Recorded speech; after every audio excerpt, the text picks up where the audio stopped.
오늘도 참 좋은 날, 성스러운 주일 아침, 오늘도 변함없이 주님을 사랑하고 또 주님께 영광 돌리기 위해서 예배에 참여한 여러분들에게 주님의 크신 은혜와 은총과 축복이 함께하기를 소원합니다. 오늘도 옆 사람과 활짝 웃으면서 인사하십시다.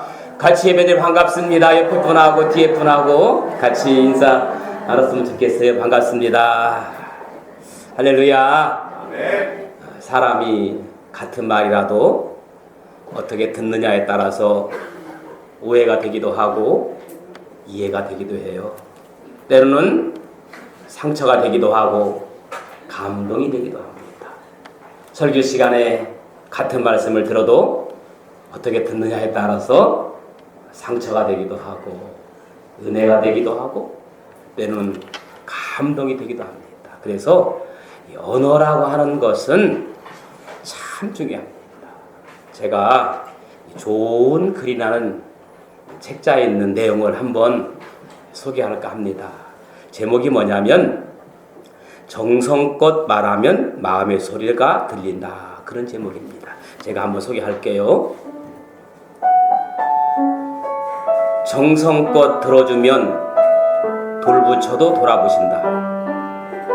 상대편은 내가 아니므로 나처럼 되라고 말하지 말라. 내가 이 말을 듣는다고 미리 생각해보고 말해라. 정성껏 들으면 마음의 소리가 들린다. 지루함을 참고 들어주면 감동을 얻는다.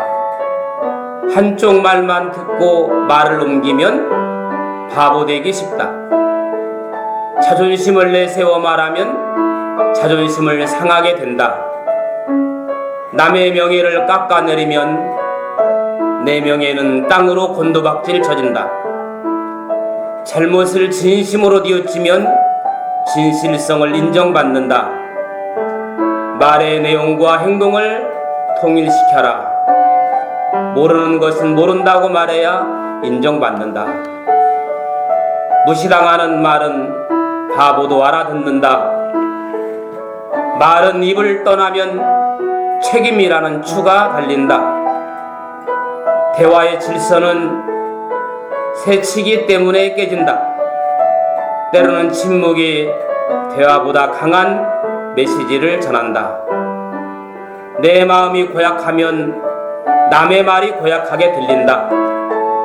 지적은 간단하게, 칭찬은 길게 하라. 말투는 내용을 담은 그릇이다. 따져서 이길 수는 없다. 사랑이라는 이름으로도 잔소리는 용서가 안 된다. 여기까지입니다. 정성껏 말하면 마음의 소리가 들린다. 그런 것 같아요. 내 마음을 담아 정성껏 있는 대로 말하면 마음의 소리를 들어요. 어느새 한 해도 얼마 남지 않았습니다. 한 해를 보내면서 우리는 이런 생각, 저런 생각들을 많이 하게 됩니다. 그 중에 하나가 나는 과연 한 해 동안 누군가에게 얼마나 많은 감동을 주면서 살아왔는가 하는 질문입니다. 저 자신도 이 질문 앞에 많은 부끄러움을 느끼며 주님 앞에 회개합니다. 행여나 다른 사람에게 감동은커녕 상처를 주지는 않았는가 반성해 봅니다.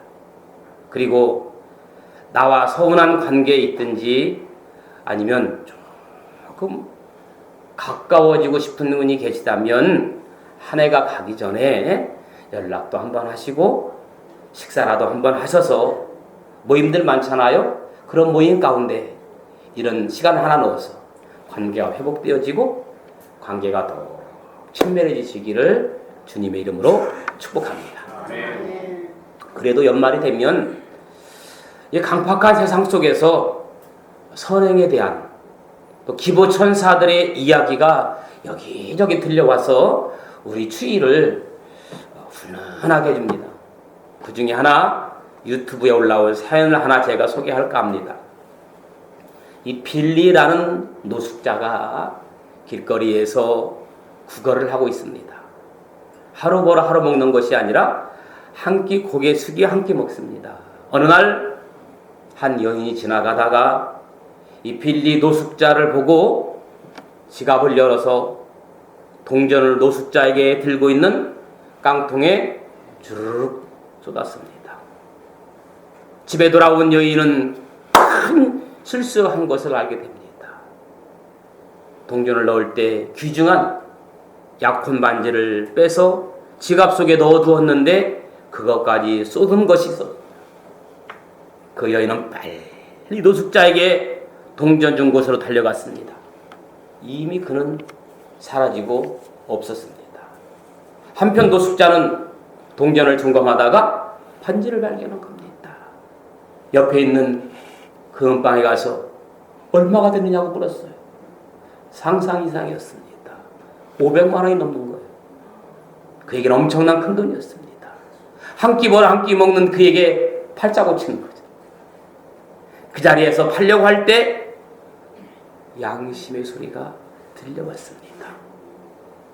동전을 그만큼 준 것도 감사한데 감사를 배반하지 말아야지.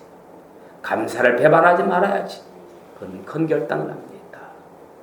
그 여인을 찾아 돌려주려고 결정하고 바지 주머니 깊숙한 곳에 넣고 금은방을 나왔습니다. 그리고 반지를 받은 자리에 가서 앉았습니다. 며칠 지났습니다. 그 여인이 지나가신 것을 보았습니다. 달려갔습니다.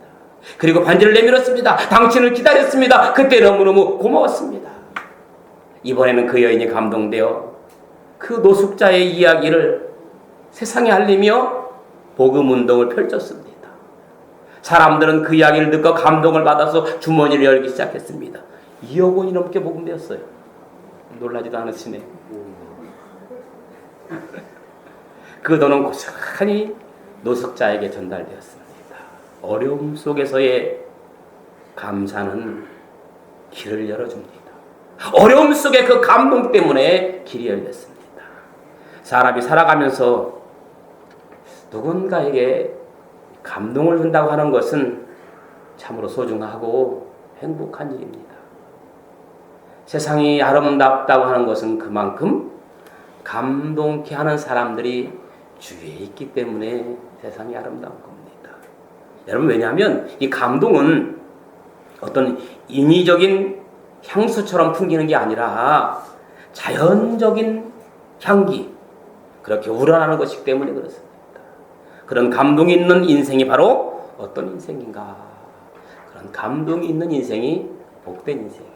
저는 여러분들의 인생이 감동이 있는, 감격이 있는 그런 복된 인생들 되기를 예수님의 이름으로 축복합니다.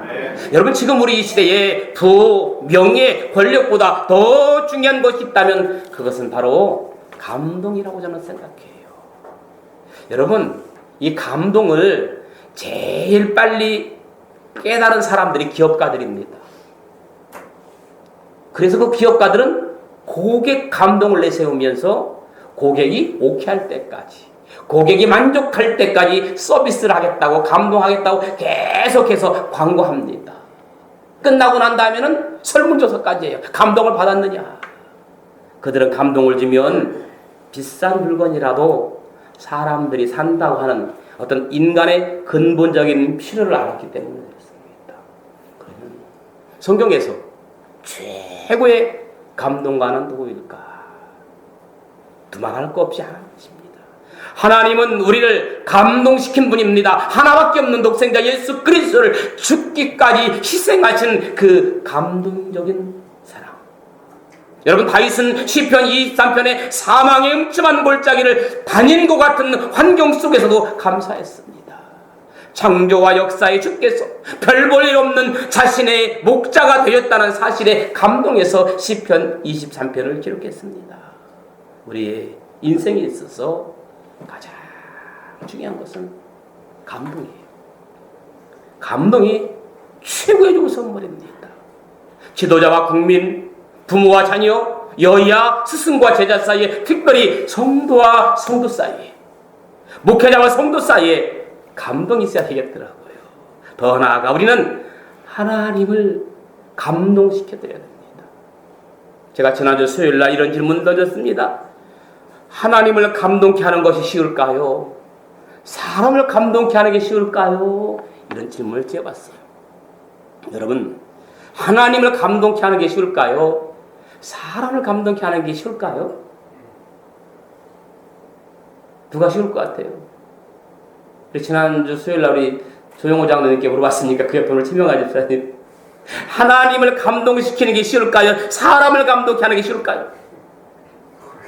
모르겠어요. 제가 볼 때는 하나님 감동시키는 게 더 쉬울 것 같아요. 제가 볼 때는 그래요. 그러면 감동을 주면, 감동받으면 어떤 역사가 일어나는지 한번 생각해 보세요. 여러분, 사람에게 감동을 주어도요, 그 사람이 나를 통해서 감동받으면 그 사람이 나에게 대한 태도가 달라져요. 그렇죠? 사람이 감동면 그 사람에 대한 태도가 달라져요. 여러분, 서로가 다투고 헐뜯는 것이 아니라 우리 모두 서로를 더 감동시키려고 애쓰는 감동장. 할렐루야. 뭐장? 그 오늘 제목을 제가 감동장. 제 설교가 참 쉽습니다. 제가 생각해도 너무 쉬워요. 여러분, 뭐든지 쉽고 이해가 돼야 돼요.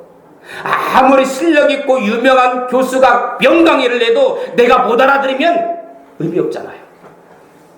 감동이 되면 첫째, 힘들어도 견딜 수 있다. 따라합시다. 감동이 되면 힘들어도 견딜 수 있다. 아멘. 사람은 여러분 어느 자리 어느 곳에 있든지 다 힘들어요. 대기업에서 일하는 사람도 힘들고, 중소기업에서 일하는 사람도 힘들고, 구멍가게에서 일하는 사람도 힘들고, 심지어 일하지 않고 노는 사람도 힘들어요. 여기 안 힘든 사람 계시면 손 들어봐요. 다 힘들어요. 그러나 힘들어도 사람이 감동받으면, 뭘 받으면? 감동받으면 힘들 줄 모르고 기쁨으로 견딥니다. 할렐루야. 여러분, 힘든 중에도 열심히 일하게 하는 방법이 두 가지예요. 충격을 주는 거하고 감동을 주는 거예요. 어떤 회사는 계속 직원들에게 충격을 줍니다. 그렇게 하면 감동한다, 자른다, 승진이 없다, 이렇게 자꾸 충격을 주어서 일하게 하는 회사가 있어요. 어떤 회사는 직원들에게 감동을 줍니다. 사장이 말단 직원에게 말합니다. 힘들지? 내가 알아. 조금만 참아. 여러분, 사람들은 누구나 감동 주는 곳에서 일하고 싶어 합니다. 교회도 마찬가지예요. 서로에게 감동을 주면 돼요. 그냥 칭찬해주고, 실수는 어떻게 하고? 그렇지, 어떻게 해주고? 덮어주고, 남의 말 나쁘게 하지 않고, 격려해주고 감동 주면 그 교회가 살아있는 교회, 미래가 있는 교회인 줄로 믿습니다. 내가 집사님 마음 다 알아. 내가 집사님 형편 내가 다 알아. 참고 기도하면서 열심히 해보자. 그러면 문제 해결되는 거예요. 그런데 가뜩이나 힘들게 믿음 생활 사는 사람에게 나쁜 이야기 전달해주면 무너지는 거예요.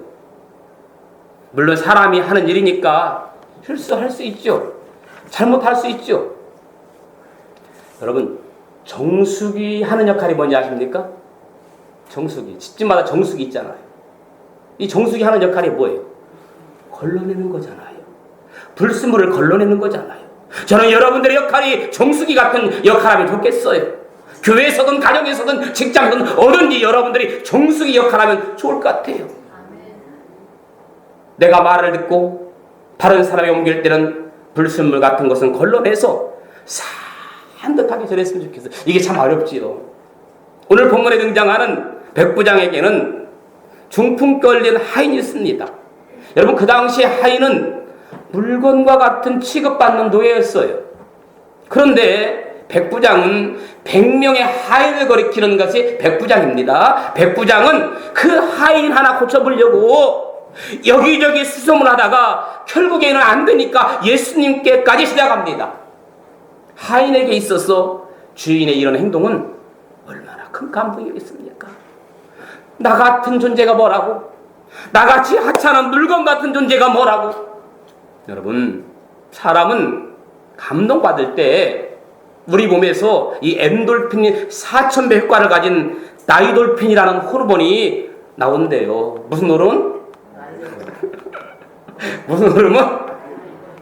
다이돌핀이라는 호르몬이 나온대요. 따뜻한 말 한마디로 주변 사람들에게, 아니 교회 성도들에게 감동을 줍시다. 그러면 신정교회는 뭐가 흘러넘쳐요? 김영기 집사님, 뭐가 흘러넘쳐? 무슨 핀? 타이레놀이 아니고 다이돌핀이 흘러넘친답니다.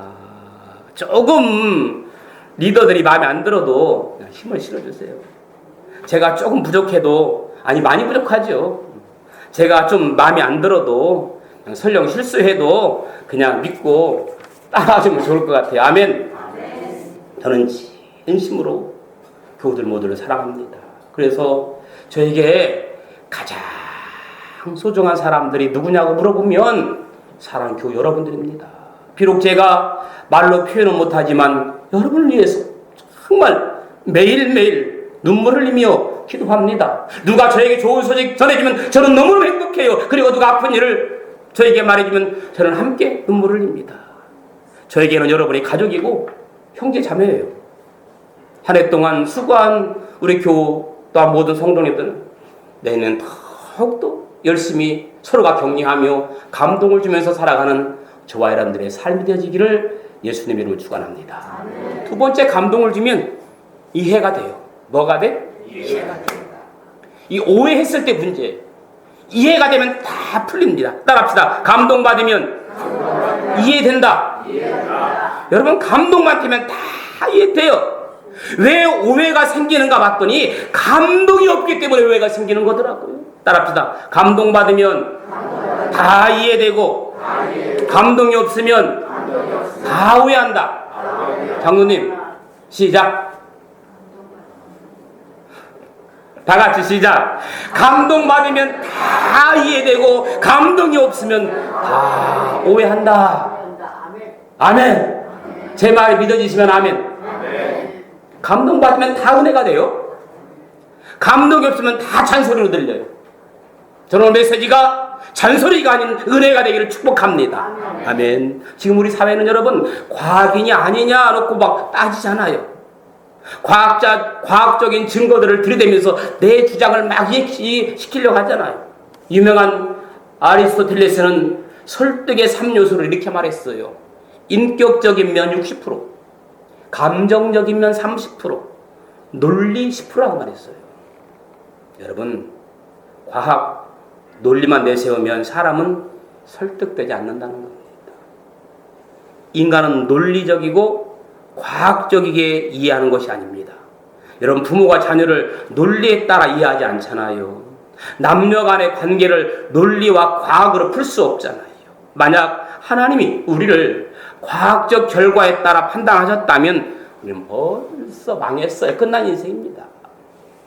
부모는 자녀를 마음으로 이해하고, 부부도 서로가 마음으로 이해하고, 성도는 성도끼리 서로 마음으로 이해하고, 목회자는 성도를 마음으로 이해하고, 성도는 목회자를 마음으로 이해하고. 아멘. 그럼 되는 거예요. 하나님도 우리를 마음으로 이해하고 품으십니다. 중요한 것은 논리가 아니라 뭐예요? 마음이에요. 성경의 잠언 4장 23절에 뭐 지킬 만한 것 중에 더욱 내 마음을 지키라. 생명의 근원이 이에서 남이니라. 지킬 만한 것 중에 더욱 내 마음을 지키라. 마음 빼앗기면 끝난 거라는 겁니다. 마음과 마음이 열리면 상대방의 이야기가 들려지고 오해가 풀려집니다. 서로를 깊이 이해하게 됩니다. 여러분, 남성이 여성을 감동시키면 외모 조건 상관없이 아름다운 교제가 시작되는 거예요. 우리 조영호 장로님, 서집사님 같으시면 어떻게 만났어요? 제가 볼 땐 교제하면서 감동을 줬기 때문에 만난 거 아니에요? 그렇죠? 최명환 집사님, 김혜지 어떻게 만났어요? 결혼하기 전에 감동을 줬기 때문에 만난 거예요. 스승이 제자들을 감동시키면 스승이 혹 실수해도 제자들은 이해합니다. 지금 필요한 것은 어떤 차가운 이성을 초월한 따뜻한 감동. 논리 주장이 아니라 때로는 나라를 위한 눈물. 여러분 지금이야말로 정말 나라를 위한 눈물의 절실히 필요할 때입니다. 머리로 이해시키려고 하기 전에 마음으로 감동. 감동의 역사가 일어날 때 생명의 역사, 기적의 역사가 일어납니다. 감동을 주면 세 번째 따라합시다. 용서가 된다. 용서가 돼요. 가끔 이런 말을 종종 합니다. 내가 이해는 하지만 용서는 안 된다. 그런 말들을 해요. 이해는 하는데 용서는 안 된다. 왜 그럴까요? 진정한 감동이 오지 않았기 때문에 그래요.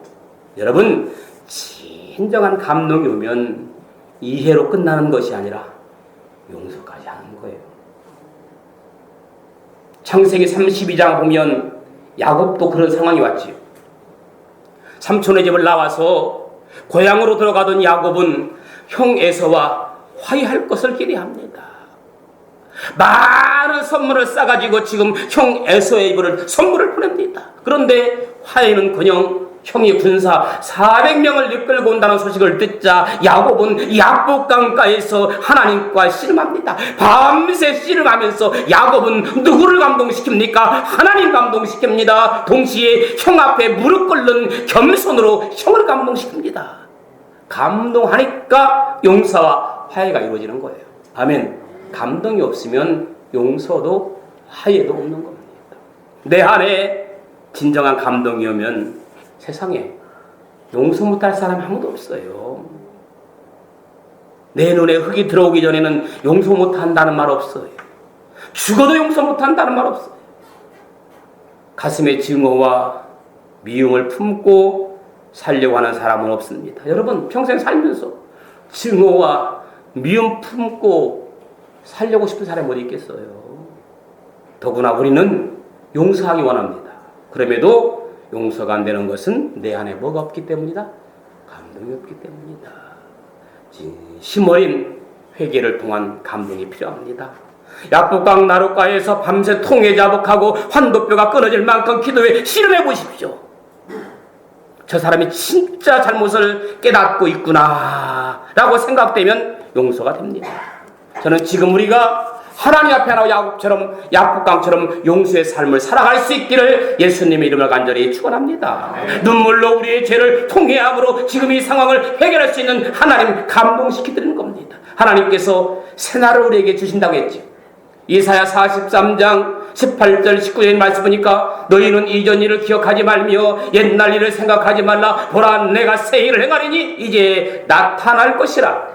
너희가 그것을 알지 못하겠느냐? 반드시 내가 광야에서 길을 사막에서 강을 내리라. 할렐루야.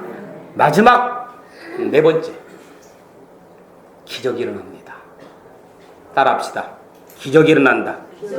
할렐루야. 감동받을 때 기적이 일어나는 겁니다. 예수님은 하인을 고치기 위해 믿음의 고백을 한 백부장에게 감동하십니다. 백부장이 뭐라고 믿음의 고백을 할 거에 예수님께서 그렇게 감동하셨습니까? 8절 한번 다시 읽어봅니다. 시작.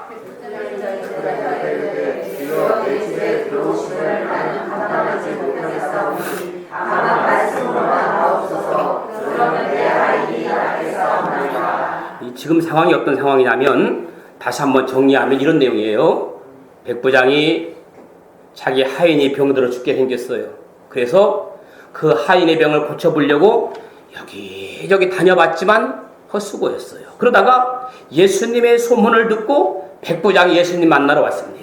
여차저차해서 이렇게 되었습니다. 예수님 제 하인의 병을 고쳐주세요. 그래서 예수님의 감동받아서 하인의 병을 고쳐주려고 백부장 집에 직접 방문하려고 했더니 이 백부장 하는 말씀 좀 들어보세요. 뭐하라 누추하게 저희 집까지 오십니까? 저도 100명의 종을 거느리고 있는데 제가 말하면 이 종들 무조건 순종합니다. 예수님께서도 그냥 여기서 제 하인에게 병이 떠나라고 명령만 하면 질병이 떠나갈 것 같습니다. 할렐루야. 이건 여러분 보통 믿음이 아니에요. 예수님 감동받은 바로 그 자리에서 기적을 행하시는 겁니다. 할렐루야. 감동받을 때 기적이라는 겁니다. 마태복음 8장 13절의 말씀 보니까 예수께서 백부장에게 이르시되 가라! 내 믿음이 너를 구원했느니라. 내 믿음대로 될지어다 하시니 그 즉시 하인이 나으니라. 할렐루야. 아멘. 누구의 믿음대로? 백부장의 믿음대로 되는 겁니다. 아멘. 제가 꽤 오래전에 집사님 한 분이 전화가 왔어요. 목사님, 저 너무너무 아파요. 기도 좀 해주세요. 그래요. 제가 그 전화 받았는데 지방에 있었어요. 그래도 제가 집사님 지방에 있어서 오늘 올라가 힘들은데 그랬더니요. 목사님 뭘 올라오세요? 그냥 지금 전화로 기도해 주세요. 그래요. 그래서 제가 전화로 기도했어요. 그때부터 저보다 더 믿음이 좋은 것 같아요. 자신 있게 전화로 기도할 수가 있죠. 할렐루야. 수로보니게 여인도 예수님을 감동시켰습니다. 그의 직업을 당하면서도 예수님이 옳다고 말합니다. 예수님은 이때도 그 즉시 그 딸을 고쳐주셨습니다. 그래요. 예수님은 이 시대가 감동이 없는 시대라고 책망하십니다. 마태복음 11장 읽어보면 여러분 세상이 아무리 발전해도 감동이 없다면 인간의 삶은 사막과 같아요. 큰 복을 받은 사람들은 다 하나님을 감동시킵니다. 아브라함, 이삭을 드리는 감동. 욥은 고난 중에도 인내함으로 하나님 감동시켰습니다. 다윗은 하나님께 먼저 드림으로써 신앙의 본을 보임으로써 하나님 다윗을 감동시켰습니다. 솔로몬은 1000번제를 드림으로 하나님을 감동시켰습니다. 나는 무엇으로 하나님을 감동시킬지 한번 생각합시다. 큰 것 필요하지 않습니다. 하나님은 나를 원합니다. 하나님은 나와도 친밀해지기를 원합니다. 하나님은 내가 믿음이 더욱더 자라나고 성장하기를 원합니다. 백부장처럼 말씀만 하옵소서 고백하는 신앙, 바로 내가 기적의 주인공, 여러분들이 기적의 주인공들 되기를 축복합니다. 이 시간 한번 조용히 생각해 보십시다.